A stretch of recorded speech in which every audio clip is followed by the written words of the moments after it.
Dear ladies and gentlemen, welcome back to our channel. And before we get started, I would like to thank you so much for supporting our channel. You being with us for all since the first time we started posting our videos, and we're really happy and grateful that you've been viewing our videos. Now, today we'd like to talk about a letter that is doing the rounds in the social platform. And this letter is alleged that it could have come from Moses Kuria. We know that there have been some tribulations, so rather not some wrangles in Chama cha Kazi, Tojibebe Party and UDA, especially after the recent occurrences in KIAMBU County. You must have actually noticed that Moses Kuria and Governor KABOGO have been conspicuously missing in those rallies. They fell out with Rigathi Gachagua after a heated debate on whether UDA should actually withdraw its candidates from that area. Tunabadilisha hii kaunti ya Kiambu na tunasema hivi ndugu yangu, tunasema rais sema sisi tunabadilisha Kiambu. Wacha hiyo story yako mambo diaweka kwa Goradia. Mimi ninakunyamazia ukaongea, nani alikwambia ndio unaongea peke yako hapa bwana? Nyamaza bwana, nataka nirekodi hera na usiniletee bwana, usiniletee, acha hiyo mchezo. We noticed that UDA has been bullying these junior parties. So let's go straight to this letter. But before we go straight to the letter, please take a moment and subscribe if you're a first-time visitor. But if you are a frequent, if you're a subscriber, please you can take a moment and like, and you can comment below there. We'll be glad for that. Now let's go straight to this letter. The letter was addressed to Kenya Kwanza co-principals, Deputy Ruto, Amani National Congress boss Musalia Mudavadi, and his Ford Kenya counterpart, Moses Wetangula. And that was on June 13th, 2022. Now, Moses Kuria, the party leader of Chama cha Kazi, had a day-long activation in Thika town constituency. Kuria invited Kenya Kwanza MCAs, including the ones from UDA. So on the eve of the activation, Honorable Alice Nganga called all the UDA aspirants, warning them not to participate in the activation and that there is no party called Kenya Kwanza. That is the letter that was actually addressed, and this letter was seen in the Citizen Digital Reads part. The letter further said, on the same day, a meeting of all UDA aspirants from KIAMBU County was convened in Karen and chaired by Deputy Ruto. Are we together?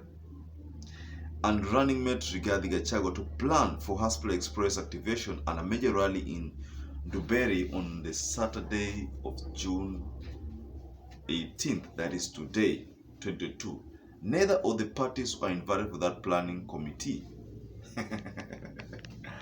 I was telling you when we started some times back that there is trouble in Kenya Kwanza. In my previous analysis, I said that the arrangement of Kenya Kwanza is not right. Remember, in Vega constituency, Musalia Mudavadi was heard complaining that UDA is dominating his zone. Ruto sukwa kuhamba na kutoka serikali guri nabuza nuhe nzanji bandu basugoi baza kuchokera mjumbe wa ANC, an area that he categorizes as his zone. He was crying for and talking to the constituents directly that, do you think that the people in Sugoi will actually give ANC candidates those seats? And the people said no. Then he asked the people directly that, why are you giving UDA candidates a priority over my candidates? Musalia Mudavadi fell short of saying that don't vote for UDA candidates in Vihiga County. Ladies and gentlemen, I think, when we said previously that there's trouble in paradise, we were really serious and we knew that that was actually the case. Now it's evident that in Kenya Kwanza all is not well. Now look at the case of KIAMBU County. Moses Kuria and Governor KABOGO of the Tujibebe party are crying foul over the same. Go to Kilifi County, where Amazon Kingi is actually the kingpin in that area. Amazon King is also crying foul over the same because Aisha Juma is on his neck.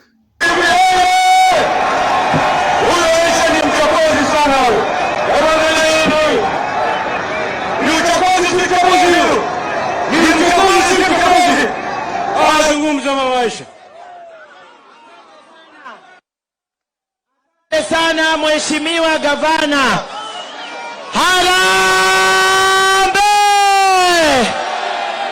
Msabaha na Malindi, Harambe UDA. Let's go to Machakos County. The same scenario whereby Maendeleo Chap, Dr. Alfred Mutua and Mudhama are not seeing eye to eye. So what does that mean? That means exactly that all is not well in Kenya Kwanza. So our main focus is on KIAMBU County because we know and we've seen that Governor KABOGO and Moses Kuria failed to attend these rallies, especially the ones that were headed by Rigathi Gachagua, because they are not in good terms with the Rigathi Gachagua over the remarks which Rigathi Gachagua has been making. These remarks, according to Kuria and KABOGO, are belittling. And Kuria and KABOGO consider themselves as also principals because they have their own parties. And they consider them equals to Musalia Mudavadi and Moses Wetangula, and that they want Ruto to give them the same respect that he gives Musalia Mudavadi and the Ford Kenya party leader. You remember in the 2 days back, Moses Kuria said that William Ruto seems to be favoring those other parties and denying Mount Kenya parties a chance to actually be seen and heard. So I think because of those remarks, that's why Rigathi Gachagua had to make some disturbing remarks that are almost sending Moses Kuria and William KABOGO out of Kenya Kwanza, literally. So let's go straight to this letter. The two Secretary Generals have likewise linked the chaotic scenes that marred the Kenya Kwanza rally in KIAMBU County on Wednesday, where Senator Kimani Wamatangi and KABOGO were constantly at each other's throat, to the alleged UDA headline stand. According to the letter, the Service Party, TS Party, leader Mwangi Kiunjuri was also embarrassed and subjected to the same treatment on June 22nd at Nyahururu and Nyanyuki in front of coalition leaders DP Ruto, Kuria, and Speaker JB Muturi. So this means that even the TSP party leader, Mwangi Kiunjuri, is crying foul over this alleged bullying by UDA party. So the question that we ask ourselves, I think previously, Dr.